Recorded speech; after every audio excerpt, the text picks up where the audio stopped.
palabra. Gracias, Señor, podemos confiar en tus verdades. Gracias, Señor. Gracias porque estas verdades nos cambian, nos transforman. Y gracias por las enseñanzas de las bienaventuranzas. En el nombre de Jesús. Amén. Y amén. Las primeras 4 bienaventuranzas, vimos que las primeras 4 tienen que ver con nuestra necesidad de Dios. Los pobres en espíritu, por ahí empezó todo. Los pobres en espíritu, los que lloran o los quebrantados. Y las primeras, los pobres en espíritu, porque de ellos es el reino de los cielos. Los que lloran, los que se lamentan, porque ellos recibirán consolación. Y vimos qué interesante que para recibir consolación se recibe al Consolador, que es el Espíritu Santo. Consolador es la otra palabra, la palabra que el Nuevo Testamento usa en griego, que todos la conocemos, parakleto. Para significa al lado, y klesis o klet significa llamado. Llamado a estar al lado. Eso es lo que significa el parakleto. Y aquellos que experimentan quebrantamiento, ellos serán consolados. Es decir, el que es quebrantado está tan abierto a lo que Dios le va a dar, cualquier cosita, cualquier migajita, como la mujer que dijo, dame una migajita que cae de la mesa, ¿no? Porque está quebrantado y no recibe lo que Dios le da. Y aquellos quebrantados, entonces, dice que recibirán consolación o recibirán al Consolador. Y generalmente a los quebrantados, los que pasan por experiencias de dolor, esas son la gente que se acercan más al Espíritu Santo. Y el Espíritu Santo se acerca más a ellos. Los mansos, dice que ellos se heredarán la tierra. Eso no tiene ningún sentido terrenal, porque los mansos no heredan nada. Los mansos, según la cultura de la tierra, a los mansos la gente le pasa por encima y los pisa. Sin embargo, Dios dice, no, los mansos heredarán la tierra, porque el manso se somete, y se somete no a la persona, pero se somete a la voluntad de Dios. Se somete a la voluntad de Dios. Y aunque pase por experiencias donde se tiene que someter, siempre le ve el propósito. Siempre ve el propósito de Dios. Los que tienen hambre y sed, lógicamente, el que tiene hambre y sed de justicia, depende de Dios. Entonces las primeras 4, siempre aprendimos que tienen que ver con nuestra necesidad de Dios. Pero miren las últimas 4 bienaventuranzas, 4 y 4. Mire, la número 5 dice, bienaventurados los misericordiosos, porque ellos alcanzarán o ellos experimentarán misericordia. Es decir, mostrando misericordia es como nosotros exhibimos, esa es la palabra, es como nosotros exhibimos la mente de Cristo. Piénselo. Porque yo puedo decir, yo tengo la mente de Cristo, pero después llega un momento en que yo tengo que mostrar misericordia. Tengo que mostrar compasión. Y entonces, en esa oportunidad, yo puedo exhibir la mente que yo he recibido de Cristo. No se olviden que Pablo dice, nosotros tenemos la mente de Cristo, no la tendremos, la tenemos. Como cualquier bebé tiene su cerebro enterito, todo su cerebro, no hay que cambiárselo. Tiene todo su cerebro, su corazoncito, sus pulmones, todo. Entonces, nosotros también tenemos la mente de Cristo, pero ¿qué sucede? Hay oportunidades donde nosotros vamos a tener que extender misericordia. Oye, ¿qué es la misericordia? La misericordia es no dar lo que la otra persona se merece. Es decir, misericordia es no dar como alguien que recibe una condena de 40 años y el juez le tiene misericordia y le dice, está bien, te voy a dar 5. No te mereces 5, te mereces 40, pero te tengo misericordia y te doy 5. Es decir, le dio algo que no se merecía. Y la misericordia es cuando yo extiendo misericordia a alguien que no se la merece, ¿no? Entonces, ¿cómo mostramos y piénselo bien, cuando nosotros le mostramos misericordia a una persona, ¿sabe lo que estamos haciendo? Le estamos llenando una necesidad que tienen, porque necesitan misericordia. Y estamos llenando una necesidad en la vida de esa persona. El principio acá de misericordia es el principio de reciprocidad. Reciprocidad. La misericordia produce misericordia.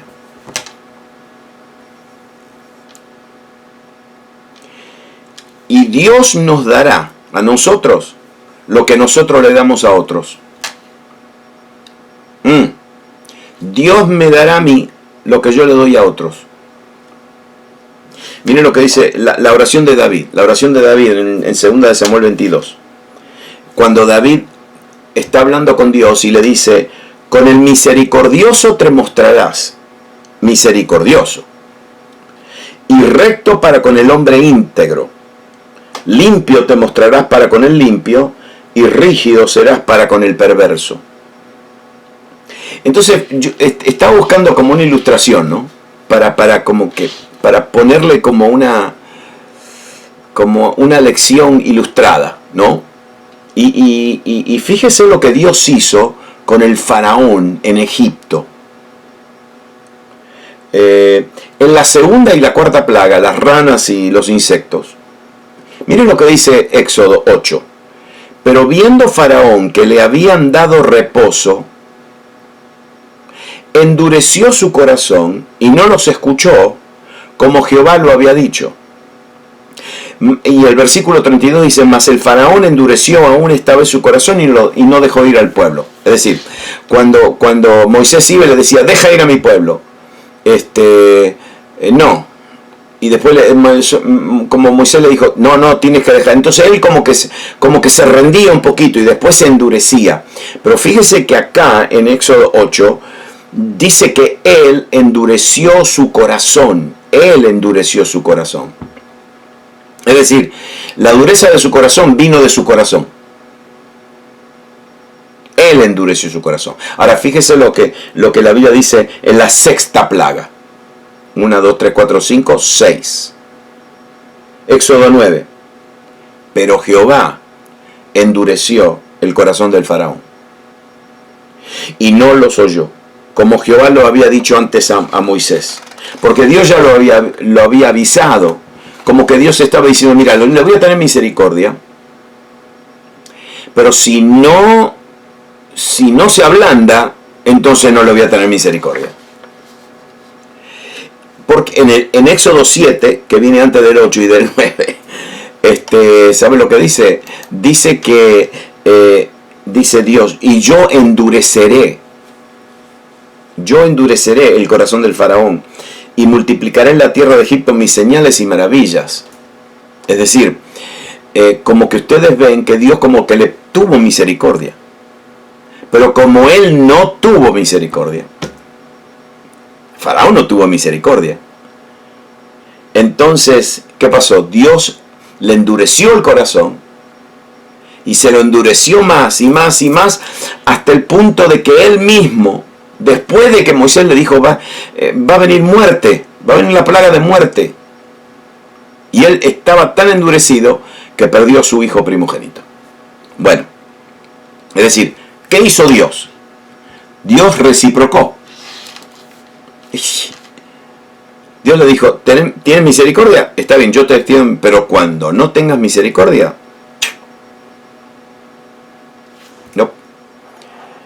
¿Quieren que le diga algo a ustedes? ¿Quieren que le cuente algo?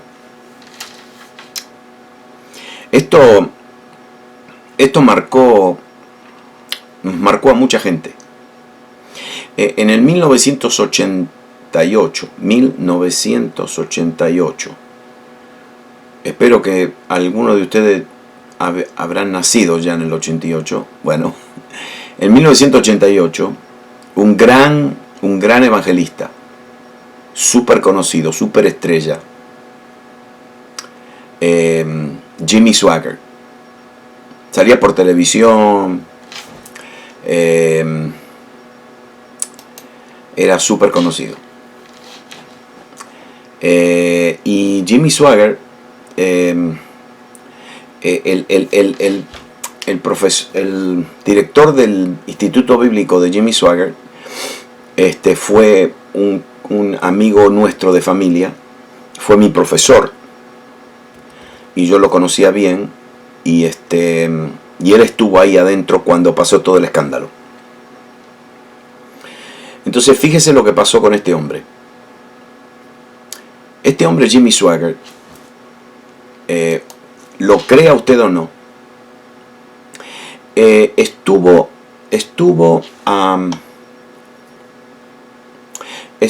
atado a la pornografía desde los 12 años. ¿Sí? Desde los 12 años. Eso significa que él tuvo todo ese ministerio de años, predicando el evangelio por todos lados, programas de televisión, miles de personas vinieron a los pies de Cristo. Él estaba por entrar a China comunista por televisión. A él le habían dado permiso, el único que tenía permiso para entrar a la China comunista. Y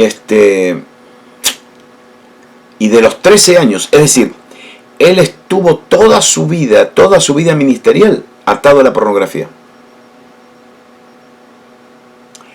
Pero, escúchenme bien, yo no soy experto en esto, pero estas cosas son como la droga. Es decir, uno empieza fumando una marihuana y después termina.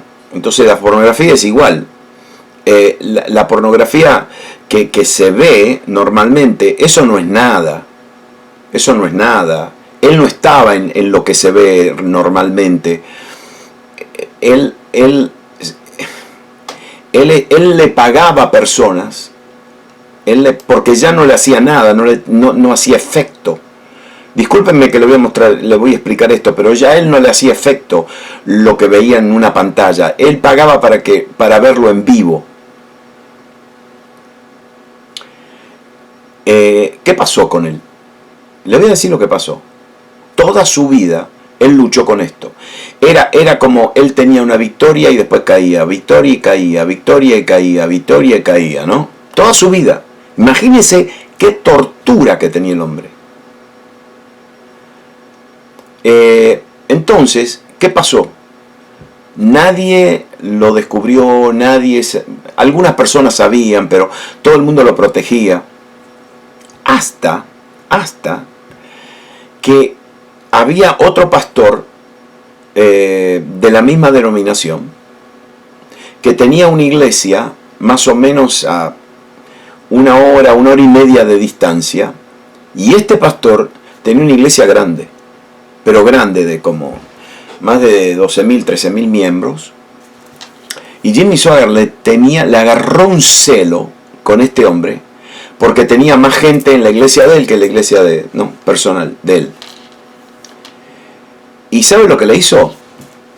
Le contrató un detective para que lo siga a este pastor, por el puro celo. Y este detective él le pagó y lo siguió. Bueno, al mes y algo encontró que este pastor estaba teniendo como una relación con su secretaria, y le sacó fotos y qué sé yo, un montón de cosas.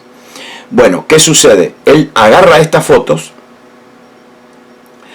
Y en la reunión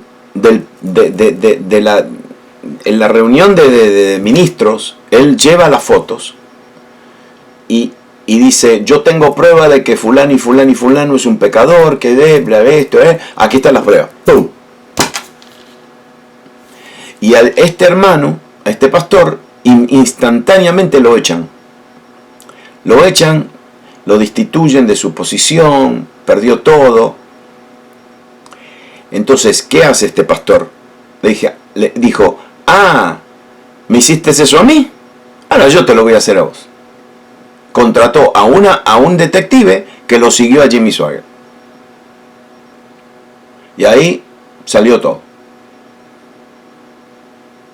¿Qué pasó? ¿Qué pasó? Dios le tuvo misericordia a este hombre como 50 años. Es que le tuvo misericordia. Lo soportó. Toda su sinvergüenzada que hacía. Hasta que él no le tuvo misericordia a otro.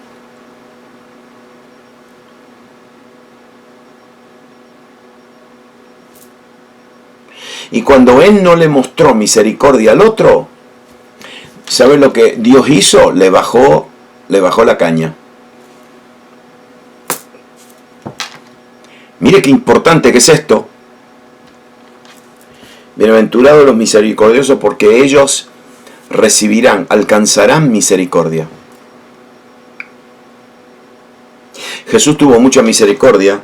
Jesús, le voy a leer, Mateo 9 dice, al ver las multitudes tuvo compasión de ellos, la palabra es misericordia, como la parábola de los deudores, exactamente. Mateo 14 dice, saliendo vio una gran multitud y tuvo compasión de ellos y sanó a los que de ellos estaban enfermos. En Marcos 1 viene un leproso y Jesús tuvo misericordia de un leproso. El judío tenía que salir corriendo cuando veía un leproso. Ni se podía acercar.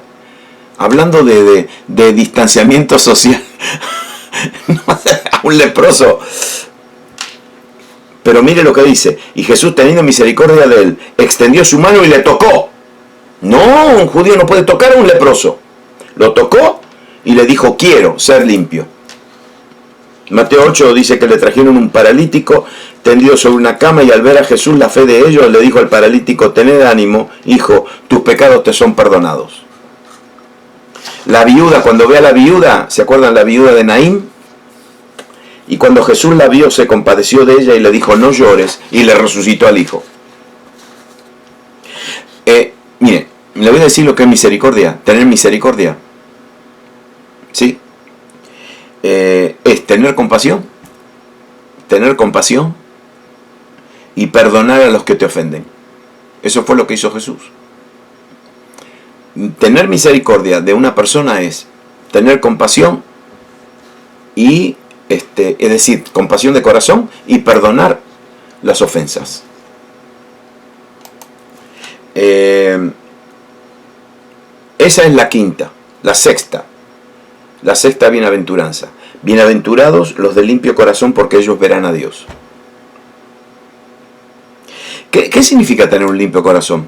Un limpio corazón significa, y lo que le voy a decir, escúchenme bien, agarren esta, porque el que entiende esta verdad, destruye las acusaciones del diablo. Las destruye. Tener un corazón limpio es tener un corazón consagrado y dedicado para Dios. Consagrado y dedicado para Dios. Claro, si mi corazón está dedicado a Dios y está consagrado a Dios, entonces yo no voy a permitir que nada contaminado entre a mi corazón. Pero mire. El que arruina toda esta cosa acá, ¿sabe quién es el que arruina todo este concepto? David. David arruina todo esto. ¿Y por qué? Y porque David tenía un corazón conforme al corazón de Dios. Pero David era un sinvergüenza.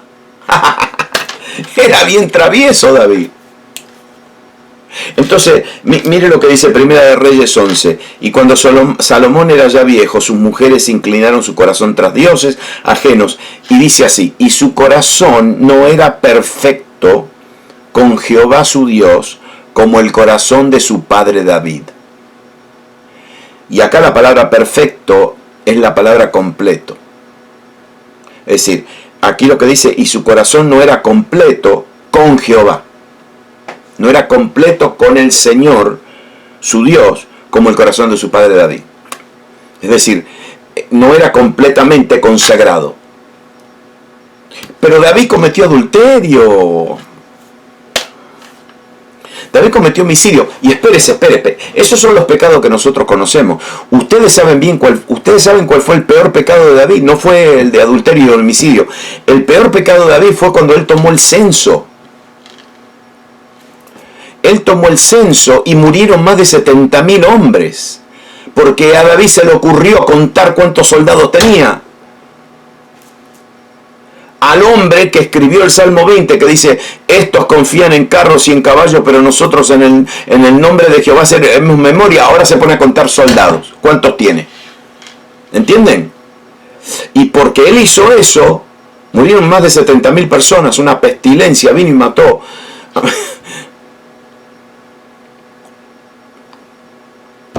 Y de David se dice que tenía un corazón completo. Y ahora le tengo que decir algo. Le tengo que decir, mire, ¿cómo era el corazón de David? ¿Cómo era el corazón de David? ¿Saben cómo era el corazón de David? Siempre tenía una canción. Siempre tenía un salmo por ahí. Un salmito. Sacaba la guitarra y cantaba. Cuando era pastorcito de ovejas,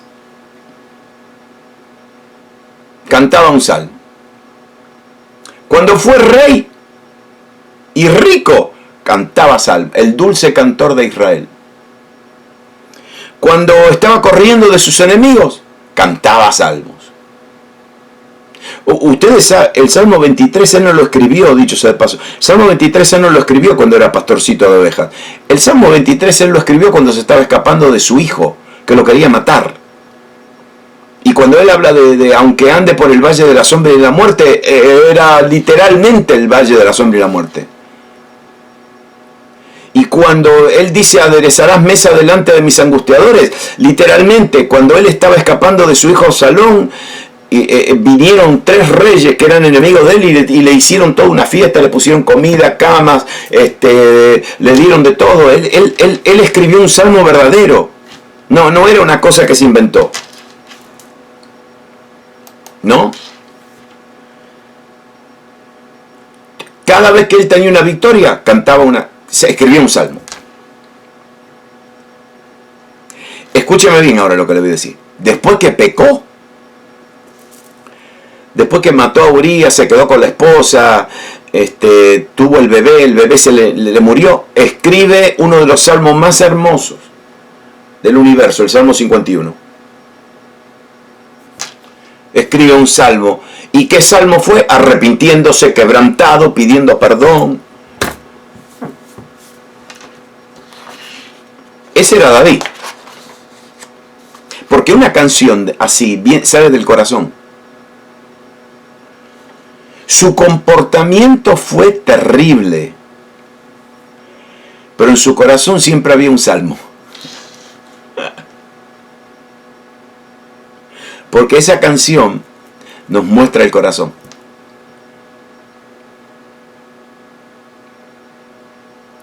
Escúchenme bien ahora. Nadie será perfecto en su comportamiento. Nadie. Porque Dios no espera perfección. Tírele esa al diablo en la cara. Cuando te dice que no sos perfecto, que Dios no espera perfección. ¿Sabes lo que Dios espera?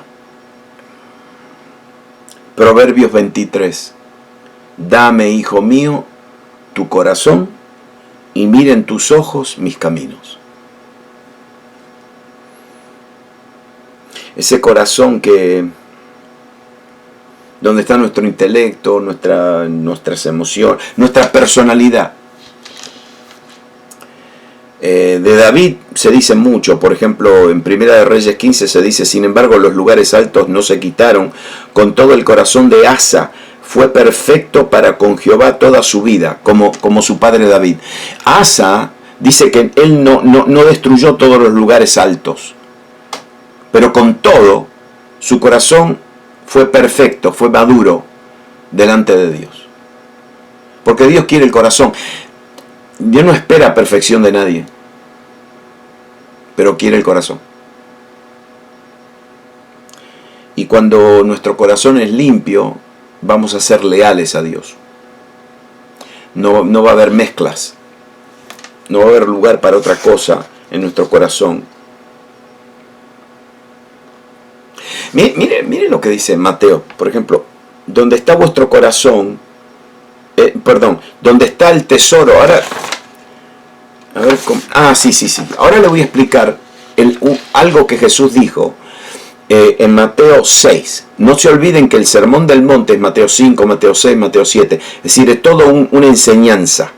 Las bienaventuranzas es toda una enseñanza, ¿sí?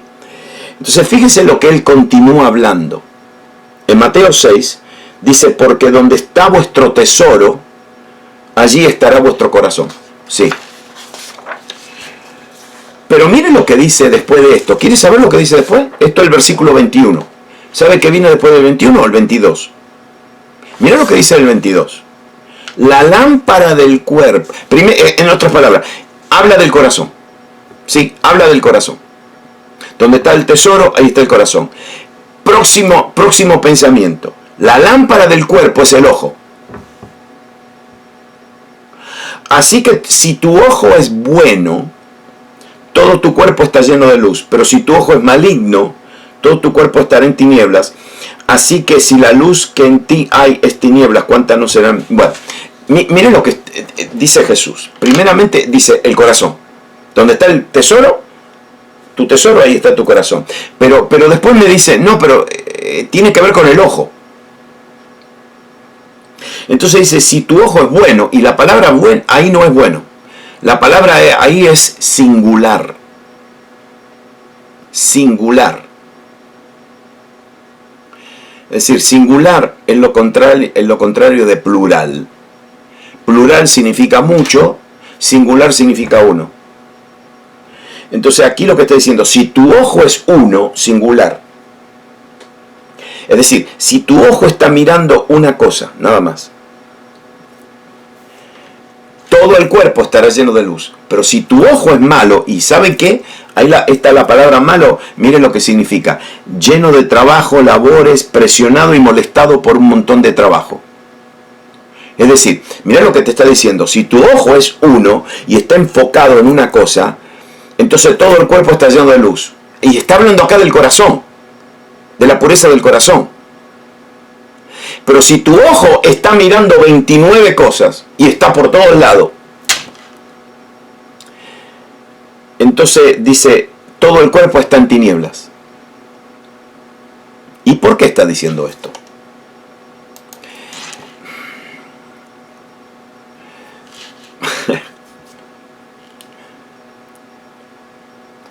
Porque el corazón, los ojos, los oídos, los sentidos son entradas a nuestro corazón. Y Jesús dice: nuestro ojo tiene que ser enfocado en una cosa sola. Eso significa un corazón puro. Porque si está mirando 20 cosas, bueno, no me quiero meter más en esto, pero tener un corazón limpio significa tener un corazón consagrado y dedicado y enfocado en Él, en lo que Él quiere y en lo que Él desea. La séptima bienaventuranza, porque quiero atar todos los cabos. Bienaventurados los pacificadores, porque ellos serán llamados hijos de Dios. Y los pacificadores son gente que buscan la reconciliación, armonía. la unidad con Dios, reconciliarnos con Dios y entre nosotros. Y algunas veces nosotros resistimos la reconciliación porque tenemos miedo, no queremos hacer concesiones. Y algunas veces las culturas son barreras, las tradiciones, las personalidades. Ay, a mí no me gusta ese. ¿Y por qué? No sé, no me gusta. Unas personalidades. No queremos reconciliarnos porque, no sé, qué sé yo, tenemos algo que... Bueno, las tradiciones. Pero miren cómo es el pacificador. Otra vez, mantiene a Cristo en el centro. Si yo mantengo a Cristo en el centro, las culturas, las tradiciones, las personalidades, las opiniones, no me van a mover, porque yo estoy manteniendo a Jesús en el centro. Jesús oró por esto, ¿saben? Le digo que Jesús oró y está orando por esto. Está orando para que nosotros seamos uno, es decir, está orando que nosotros caminemos en paz los unos con los otros. ¿Saben lo que dice Pablo? Dicho sea de paso, no lo puse en las notas, pero ¿saben lo que dice Pablo? Pablo dice que guardemos la unidad del Espíritu. ¿Se acuerdan? Efesios dice, guardad la unidad del Espíritu en el vínculo de la paz. ¿Se acuerdan de eso? Es interesante porque ahí la palabra vínculo es la palabra ligamento. Ligamento.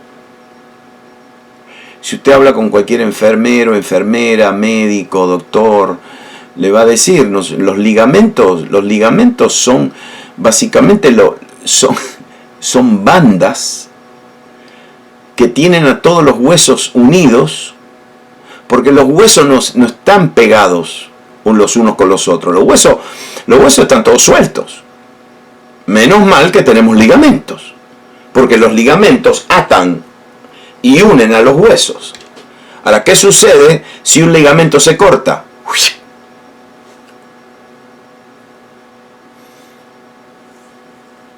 A mí me han dicho que la recuperación de un hueso quebrado, sí, dura 3-4 meses, pero la recuperación de un ligamento, dura más. Es bien difícil. Si nosotros, y fíjense lo que dice Pablo. Pablo dice que la unidad del Espíritu hay que guardarla, porque lo que nos mantiene ligados es la paz. Interesante, ¿no?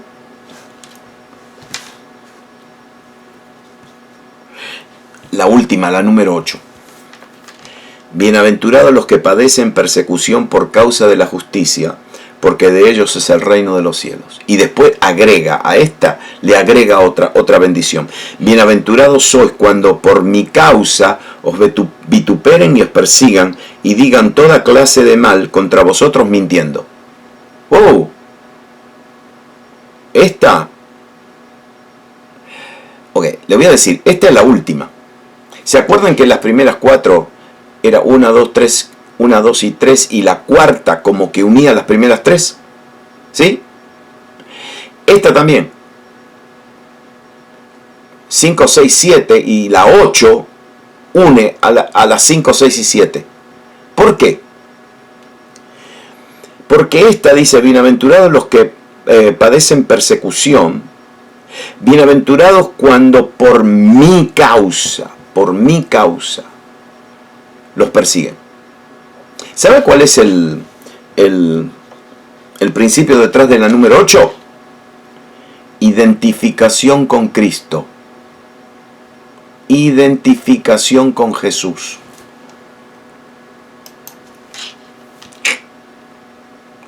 Cuando Jesús habla de bienaventurados los que son perseguidos por su causa, está diciendo, bienaventurados los que se identifican conmigo. Escúchenme bien ahora. Todas las bienaventuranzas, todas las 7 bienaventuranzas nos llevan a la número 8. Porque ¿cuál es el fin y la meta? El fin y la meta es ser conformados a la imagen de Cristo. Y nosotros debemos anticipar las persecuciones. ¿Saben lo que dijo Jesús, no? Dicho sea de paso. Juan 15 dice así: acordaos de la palabra que yo os he dicho, el siervo no es mayor que su Señor. Si a mí me han perseguido, también a vosotros os perseguirán. Si han guardado mi palabra, también guardarán la vuestra. Es decir, usted dice, ¿y qué se creen? Si me persiguieron a mí, a ustedes también. Entonces cuando él dice, bienaventurados los que son perseguidos por mi causa, es la última que está uniendo, atando las primeras. Él está diciendo, bienaventurados, felices son los que se identifican conmigo. Pero no se identifican conmigo con milagros, con persecución. Y yo le recomiendo un librito. Este es un libro clásico. Se llama Fox, el libro de los mártires, ¿no? El libro de los mártires. Ahí ustedes van a leer historia tras historia verídica de mártires que han dado su vida por el Evangelio. Y créame, todos ellos dieron su vida alegremente. Alegremente la dieron. Pablo, desde una cárcel de Roma, dice, ciertamente aún estimo todas las cosas como pérdida, por excelencia del conocimiento de Cristo Jesús mi Señor, por amor del cual lo he perdido todo y lo tengo por basura para ganar a Cristo. Es decir, para llegar a la imagen de Cristo, para ser conformado. Aquí en Filipenses él habla que él quiere ser como Cristo. ¿Y en qué? No solamente en su resurrección, pero también en su sufrimiento. Todos los mártires han dicho lo mismo. Todos. Claro, los mártires saben que la recompensa de alguien que es perseguido, escúchenme bien ahora, la recompensa de alguien que es perseguido por Cristo es la más grande que hay en el cielo. Porque si sufrimos, también reinaremos con Él, dice Pablo. En 2 de Timoteo, que fue la última carta a Timoteo, porque la segunda es que él está ya por morir.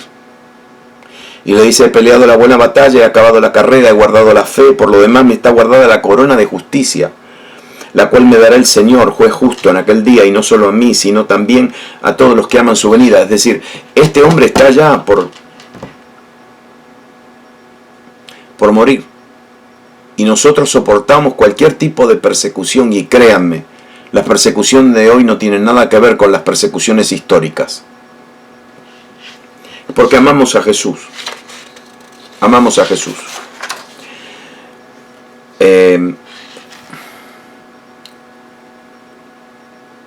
A ver, 7, ok. Mi padre, también se crió en un hogar cristiano en Italia, pero mi papá se crió en un hogar donde diariamente veía persecución. Es decir, vivían en un pueblo típico de Europa, de 5.000, 6.000, 7.000 personas, todo el mundo se conocía, y en el pueblo no había muchos cristianos. De hecho, yo he estado en la casa donde mi papá nació y se crió varias veces en Italia, y la casa estaba justitito enfrente de la iglesia católica. Y no, ellos vivieron especialmente antes de la Primera Guerra Mundial, durante la guerra. No se olviden que en Italia había una dictadura. Estaba el duce Benito Mussolini, y había mucha persecución. Mi mamá se bautizó en medio del invierno, debajo de un puente, en un arroyo. en agua congeladísima. Pero ellos se bautizaban con gozo, con alegría.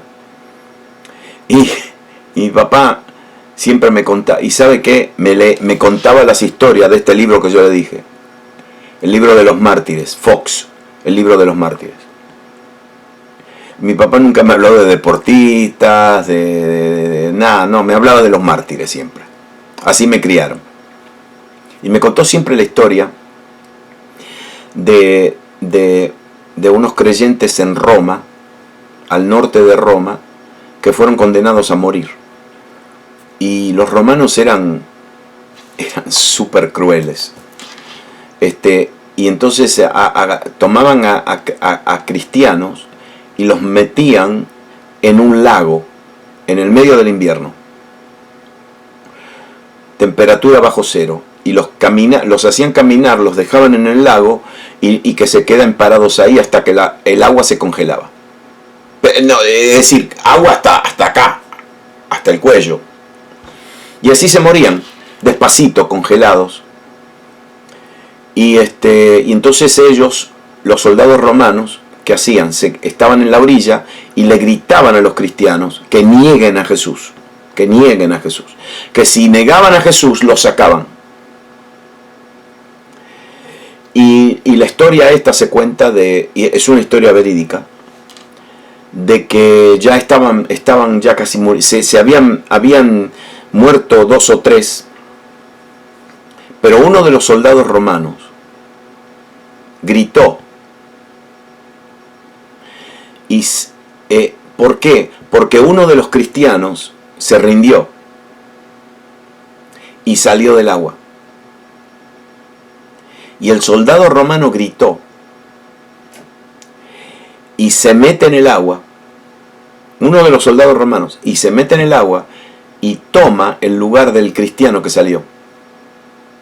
¿Y sabe lo que dijo?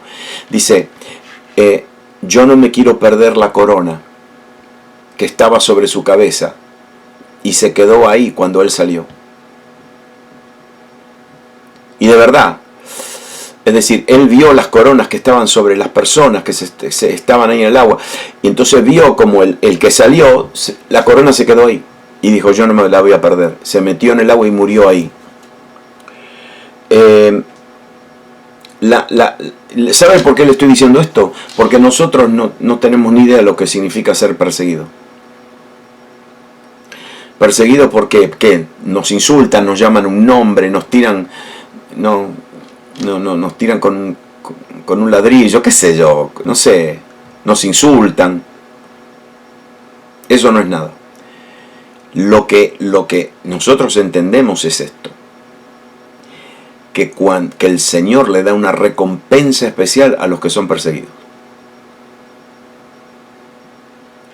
Los que son mártires y perseguidos en el cielo, no, esos tienen un recibimiento especial. Esos están en otra categoría. Ahora, miren esto. Las primeras 4 bienaventuranzas nos muestran nuestra necesidad de Dios. Y como nosotros somos necesitados de Dios, Dios entonces nos da. Es decir, en las primeras 4 son los pobres recibimos. Los quebrantados, consolación. ¿Sí? Los mansos, heredaremos. Los que tenemos hambre y sed de justicia, recibimos. Las primeras 4 tienen que ver con mi necesidad, nuestra necesidad, y Dios me da. ¿Sí? Pero fíjense las últimas 4. Los misericordiosos dan misericordia. Los misericordiosos dan y muestran la compasión de Dios. Los misericordiosos dan perdón. Los de limpio corazón dan pureza, dan santidad. Los pacificadores dan calma y seguridad. Los que son perseguidos dan sus propias vidas. Sacrifican su propio ego. Fíjese, las primeras 4 nosotros recibimos. Las últimas 4 nosotros damos.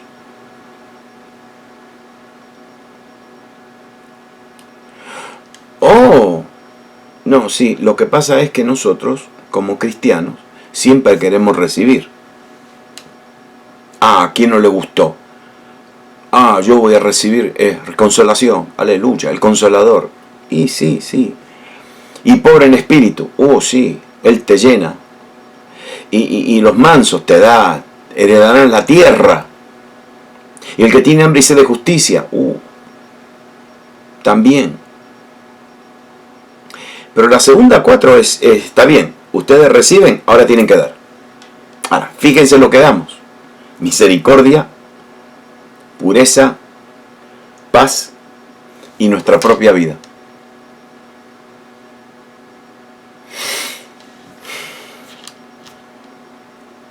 Las primeras 4 bienaventuranzas nos guían hacia Dios. Las segundas 4 nos guían hacia otros.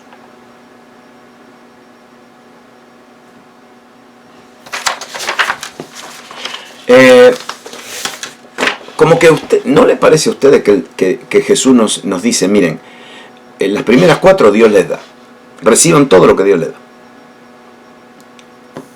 pero si por ahí tienen oportunidad de mostrar misericordia, no sean egoístas, muestren misericordia.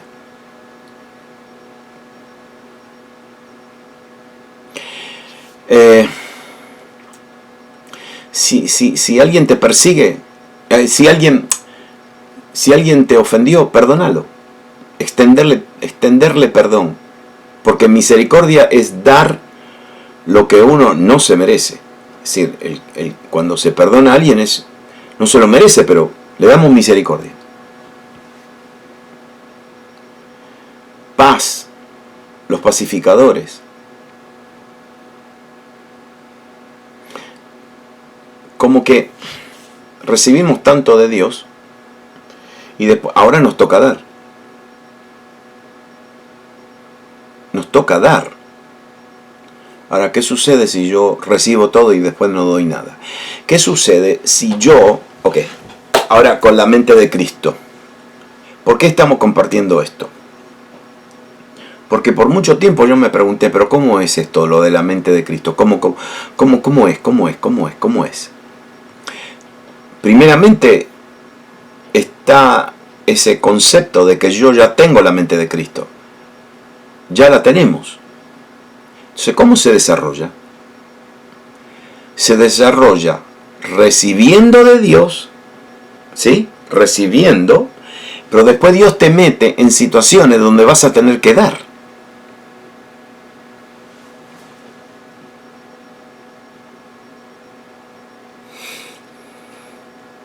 Ahí está.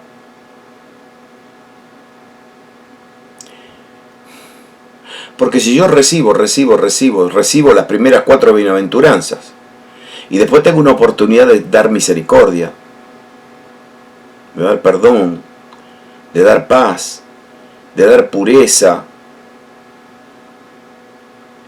de entregar mi ego y mi vida cuando alguien me persigue, y si yo no lo doy, entonces la mente de Cristo no se desarrolla. Es decir,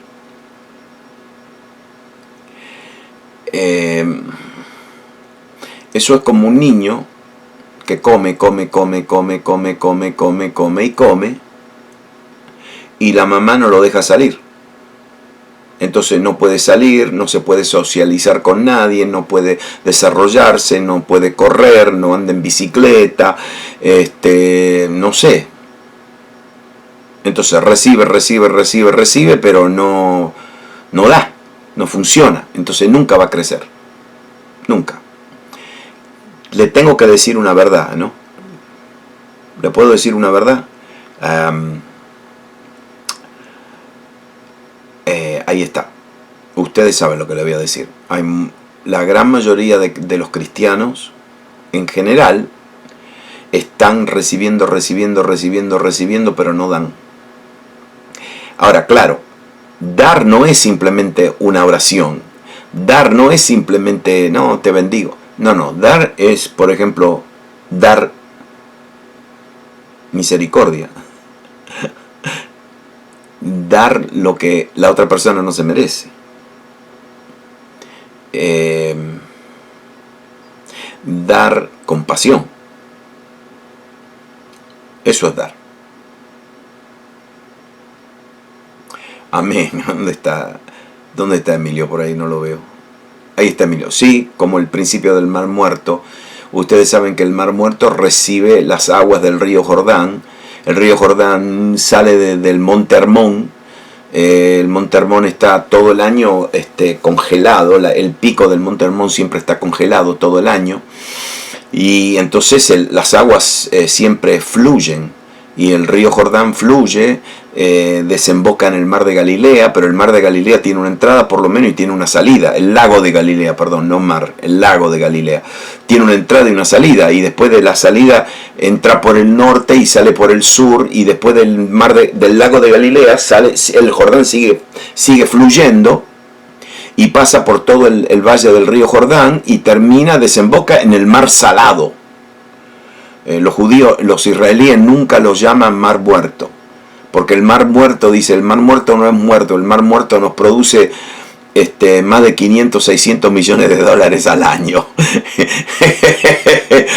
En turismo, en el barro ese que se pone en la gente, en el barro lleno de... Sí, de verdad, se embarran todos. Van el mar, en la orilla del Mar Muerto, del lago Salado, hay barro, y está mezclado con todos los minerales que hay ahí, ¿no? Y la gente se lo pone todo en y salen todos así después, porque te aprieta toda la piel, ¿no? Claro, a los 3-4 días se te va, entonces hay que ponerse otra vez el barro. El mar Salado se muere todo.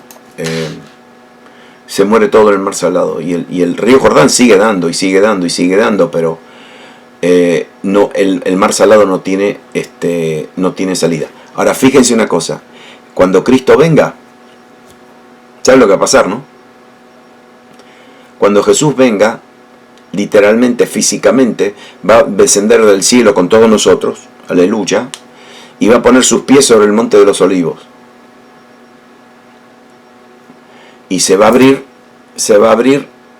el monte de los olivos se va a partir en 4, y va a venir una corriente de agua que posiblemente, no sé, va a venir del mar Mediterráneo, no sé dónde va a venir, o de la profundidad, y va a ir por todo el valle del Cedrón, y va a ir a desembocar en el mar Salado, y le va a dar vida al mar Salado.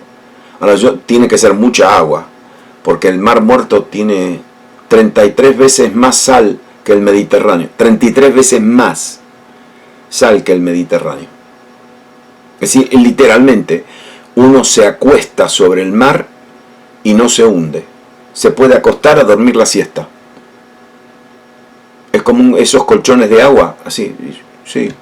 Interesante, ¿no? Nosotros no podemos ser así. Y no vamos a hacerlo. Lo único que te digo es que ahora estoy hablando un poquito más para maduros, ¿no? Dar no es simplemente orar por alguien. Dar no es simplemente dar una palabra de ánimo. No, dar es dar misericordia, perdón y compasión. Dar paz. Establecer paz y armonía y reconciliación donde hay guerra y discusiones y peleas. Dar pureza, santidad, limpieza de corazón. Y darse a uno mismo cuando uno es perseguido por Cristo. Qué lindo, ¿no? ¿A ustedes les parece que Jesús enseñaba así a propósito? Sí. Absolutamente que sí. Ahora, claro, entiendan una cosa.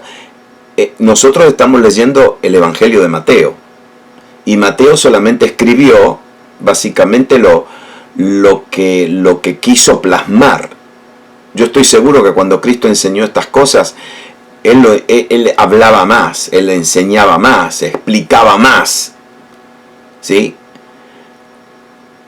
Nosotros solamente tenemos la palabra de Dios, pero tenemos al mejor maestro, el Espíritu Santo. Aleluya. Que nos enseña todas estas verdades. ¿Okay? Ahora, escúchenme bien. A todos aquellos que tienen... no sé, miren, yo sé que yo conozco a varios de ustedes, que ustedes tienen ministerios, son líderes, tienen...